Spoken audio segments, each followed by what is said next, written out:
नमस्कार दोस्तों, जय हिंद। कहते हैं कि बुरा वक्त हर किसी की जिंदगी में आता है और वक्त ऐसा है कि जो बदलता है। जिंदगी हमारे सब्र का इम्तिहान लेती है। आज मैं ऐसा क्यों कह रहा हूं? मैं इसलिए ऐसा कह रहा हूं कि हमको नजर डालनी चाहिए मोहम्मद शमी के ऊपर। मोहम्मद शमी भारतीय तेज गेंदबाजी की जान है। वो 4 मैचों में बाहर रहे वर्ल्ड कप के। जब से वर्ल्ड कप शुरू हुआ वो बेंच पर बैठे रहे। उनका नाम 11 खिलाड़ियों की सूची में नहीं आया। बीच में आपने देखा होगा कि वो ग्राउंड में आते थे ड्रिंक्स लेकर। खिलाड़ी ड्रिंक्स लेते थे और शमी वापस लौटकर अपनी बेंच पर जाकर खामोशी से बैठते थे और मैच देखते थे। लेकिन उन्होंने कभी किसी से कोई गिला शिकवा नहीं किया। आज शमी की चर्चा क्यों हो रही है? मोहम्मद शमी ने पिछले 3 मैचों में 3 मैच खेले हैं उन्होंने, 14 विकेटें ली हैं और जवागल श्रीनाथ और जहीर खान की गेंदबाजी का रिकॉर्ड तोड़ दिया है। भारत की ओर से विश्व कप में सबसे ज्यादा विकेट लेने के मामले में मोहम्मद शमी उनसे आगे निकल गए हैं। मतलब ये कि जसप्रीत बुमराह और मोहम्मद सिराज जो सभी मैचों में तकरीबन खेलते रहे, वो ये काम नहीं कर पाए। लेकिन शमी ने आते आते वो काम कर दिया कि लोग हैरत में पड़ गए। और मोहम्मद शमी वो खिलाड़ी है जिन्होंने अपनी परफॉर्मेंस के दम पर वक्त को बदल दिया। मैं मोहम्मद शमी की चर्चा इसलिए भी कर रहा हूं क्योंकि इस खिलाड़ी ने बहुत बुरा वक्त देखा है। शमी अमरोहा के रहने वाले हैं जो मुरादाबाद के पास है। इनके जो पिता थे वो एक किसान थे। वो खुद भी कोचिंग करते थे, लेकिन तब लोगों में कोई इंटरेस्ट नहीं था तो उन्होंने कोचिंग का काम छोड़ दिया। लेकिन उन्होंने शमी को क्रिकेट में बनाए रखा। वो शमी को उन्होंने क्रिकेट खेलने के लिए प्रमोट किया। वो पहले जिला स्तर पर खेले, उसके बाद किसी ने इनको सलाह दी कि शमी को वेस्ट बंगाल भेज दो। मोहम्मद शमी वेस्ट बंगाल से रणजी खेलते थे। और एक बात और बता दूं आपको, भारतीय क्रिकेट टीम में जिस खिलाड़ी ने सबसे ज्यादा मारक क्षमता पैदा की और जूझने की क्षमता पैदा की, लड़ने की क्षमता पैदा की, रक्षण को आक्रमण में बदलने की क्षमता पैदा की, वो खिलाड़ी थे सौरव गांगुली, जिनको बंगाल टाइगर्स भी कहा जाता है। सौरव गांगुली भारतीय क्रिकेट टीम के कप्तान रहे हैं। ऑलराउंडर खिलाड़ी थे। तो जब शमी वहां पश्चिम बंगाल में थे, खेल रहे थे, तो एक अचानक एक मैच था जिसमें सौरव गांगुली की नजर पड़ी मोहम्मद शमी पर और उसी दिन के बाद मोहम्मद शमी के दिन फिर गए। उन्होंने उनको रणजी ट्रॉफी में शामिल कर लिया और देखते देखते शमी आज भारत की राष्ट्रीय क्रिकेट टीम का हिस्सा बन गए। बीच में बुरा वक्त आया, जैसा कि मैंने आपसे कहा कि उनकी पत्नी से उनकी अनबन चली, बहुत कुछ हुआ, उनको बहुत बदनाम किया गया। उनकी पत्नी नहीं, उनकी पत्नी जो कि हसीन जहां है, उन्होंने उनको बहुत बदनाम किया।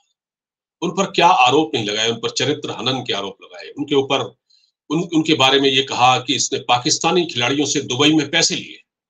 अब आप सोच सकते हैं कि पाकिस्तानी खिलाड़ी से, पाकिस्तानी से किसी पाक माफ कीजिए किसी भी एक पाकिस्तानी से शमी ने दुबई में पैसे लिए। अब अगर आप पाकिस्तानी का नाम लेंगे और दुबई में उसने अगर पैसे लिए तो ये मामला कितना गंभीर हो जाता है। उनको आतंकवाद से भी जोड़ा गया। मतलब दुबई क्योंकि सट्टेबाजी का गढ़ है और दुबई डी कंपनी का भी गढ़ है, तो ये मामला कितना गंभीर हो जाता है। बहरहाल इसकी सब जांच हुई, सब कुछ बकवास पाया गया। बीसीसीआई की ओर से उनको पूरी क्लीन चिट मिली और आज शमी क्रिकेट खेल रहे हैं। और शमी ने जो काम किया है वो भारत में अभी तक कोई नहीं कर पाया। मोहम्मद शमी की बातों से ये सीखने को मिलता है कि इंसान बुरे वक्त में धैर्य बनाए रखे। जब उसका विपरीत समय चल रहा हो जीवन में, तो वो एक धैर्य बनाकर रखे। वो कभी किसी से गिला शिकवा न करे कि फलाने ने मेरे साथ अन्याय किया, फलाने ने मेरे खिलाफ साजिश की, फलाने ने ऐसा किया। नहीं, आपको मैं बता दूं, शमी को 4 मैचों में बाहर बैठाया गया, लेकिन शमी ने कुछ नहीं कहा। उन्होंने इसका जवाब अपनी बॉलिंग से दिया, बजाय किसी से कुछ कहने के। क्योंकि देखिए, कानाफूसी होती है, फिर राजनीति शुरू होती है, फिर एक की बात दूसरे से ट्विस्ट होता है बातों में, कई तरह से बात बतंगड़ बनाया जाता है। तो उन्होंने किसी से नहीं कहा और उन्होंने अपना लोहा अपनी गेंदबाजी से मनवाया। उन्होंने इस ईंट का जवाब पत्थर से दिया।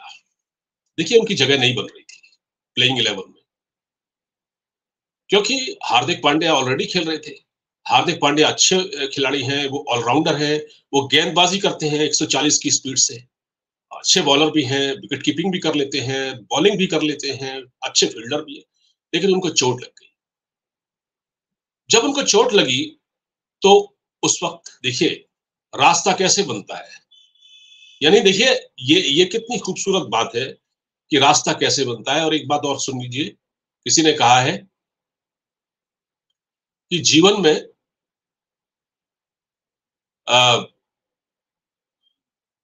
वक्त से पहले जीवन में वक्त से पहले और भाग्य से ज्यादा न कभी किसी को कुछ मिला है, न मिलेगा। तो ये बात हमेशा ध्यान में रखनी चाहिए। तो रास्ता अपने आप खुला, ना हार्दिक पांड्या को चोट लगती और ना शमी को मौका मिलता।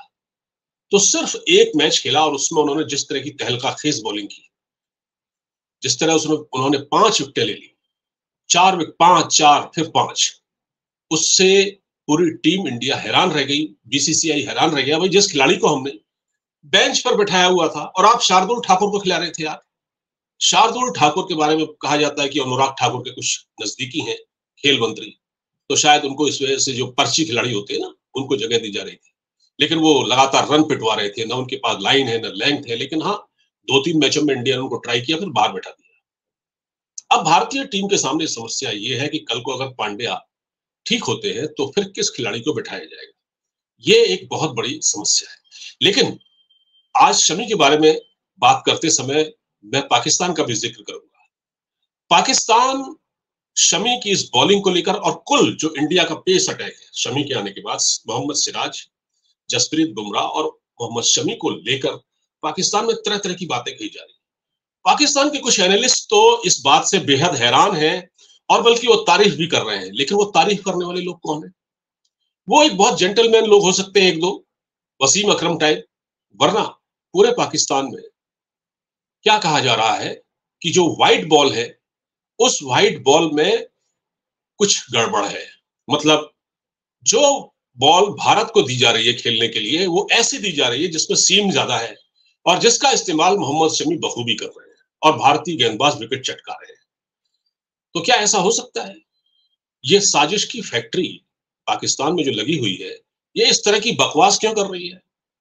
अच्छा, पाकिस्तान में जो मोस्टली जो यूट्यूबर या जो पत्रकार हैं, जो बैठकर एनालिसिस कर रहे हैं, सिर्फ वो लोग तारीफ कर रहे हैं भारत की परफॉर्मेंस की, खिलाड़ियों की, जिनके सब्सक्राइबर भारत में या जो लोग भारत से डॉलर कमा रहे हैं, भारत की तारीफ करके डॉलर कमा रहे हैं, उनके सारे सब्सक्राइबर यहीं के हैं। अगर वो ये कह देंगे नहीं जी, भारत के को तो कुछ फेवर किया जा रहा है आईसीसी की ओर से, उनको वो बॉल थमाई जा रही है जिसमें स्विंग ज्यादा होता है, और ये बात पाकिस्तान के वो लोग कह रहे हैं जो खेल चुके हैं पाकिस्तान की ओर से, तो ये कितने, मतलब इसको आप क्या कहेंगे? ये रबिश है, इस तरह की बातें कहना अपने आप में। लेकिन तारीफ वो लोग कर रहे हैं जिनके यहाँ सब्सक्राइबर है, वो तारीफ कर रहे हैं, क्योंकि वो यहाँ से उनकी जो हिट्स लाखों हजारों लाखों में होते हैं, मिलियंस में होते हैं। तो क्योंकि वो यहाँ से डॉलर कमा रहे हैं, यहाँ पर उनके सब्सक्राइबर है, तो वो भारत की तारीफ कर रहे हैं। लेकिन कुछ लोग ऐसे हैं जिनको मोहम्मद शमी की परफॉर्मेंस से लगातार उनके पेट में दर्द हो रहा है। वो कह रहे हैं कि मोहम्मद शमी इतनी घातक गेंदबाजी कैसे कर सकते हैं? बॉल में कुछ गड़बड़ है, कुछ सीम गड़बड़ है, कुछ क्या है, ये तो अब ये भगवान जाने भाई, हम तो इस तरह की बात नहीं करते। लेकिन ये ज़रूर है कि मोहम्मद शमी ने जिस तरह से श्रीलंका की मैच में श्रीलंका की लंका लगा दी, इससे पहले आपको मालूम होगा कि एशिया कप में वहाँ मोहम्मद सिराज ने बहुत अच्छी बॉलिंग की थी। वहाँ श्रीलंका को 50 रन पर आउट कर दिया, यानी 50 ओवर के मैच में 50 रन पर आउट कर दिया श्रीलंका को, और यहाँ 50 ओवर के मैच में 55 रन पर आउट करके 302 रन से भारत ने मैच जीत लिया। बहुत ही मार्वेलस परफॉर्मेंस, बहुत ही शानदार परफॉर्मेंस, वंडरफुल, अमेजिंग। एक बार फिर से मोहम्मद शमी को मुबारकबाद। और अब ये एस्टेब्लिश हो रही है बात कि कभी जो ताकत हुआ करती थी भारतीय बल्लेबाजी एक जमाने में 80 या 90 के दशक में भारत की ताकत हुआ करती थी और बॉलिंग कमजोर थी। अब वो बातें भी पलट गई हैं। मतलब अब ऐसा नहीं है, अब भारत की जो बॉलिंग है, खासकर फास्ट बॉलिंग, ये कल तक जो पाकिस्तान के जो बड़े-बड़े एनालिस्ट थे, मैं आज भी देखता हूँ, अब्दुल रज़्ज़ाक हैं, ये शोएब अख्तर जो आज तारीफ कर रहे हैं, कल तक कहते हैं, अरे ये तो बच्चे हैं, ये तो बच्चे हैं, वसीम अकरम ये भी तो कहते थे ये बच्चे हैं हमारे वहाँ। लेकिन आज उन्होंने ये साबित कर दिया कि वो बच्चे नहीं हैं, वो बहुत बहुत मारक गेंदबाज हैं। तो बहरहाल ये थोड़ी-सी बातचीत मैंने आपसे की। इसका सार ये है कि बुरे वक़्त में इंसान को अपना हौसला बनाए रखना चाहिए और चुप रहना चाहिए, शांत रहना चाहिए। और मोहम्मद शमी ने ये बात साबित कर दी है कि आज की तारीख में उनसे बढ़िया, उनसे मारक और उनसे बढ़िया स्विंग फेंकने वाला कोई गेंदबाज भारतीय टीम में नहीं है। वीडियो पसंद आया हो तो इसको लाइक, शेयर, सब्सक्राइब कीजिएगा। नमस्कार, जय हिंद।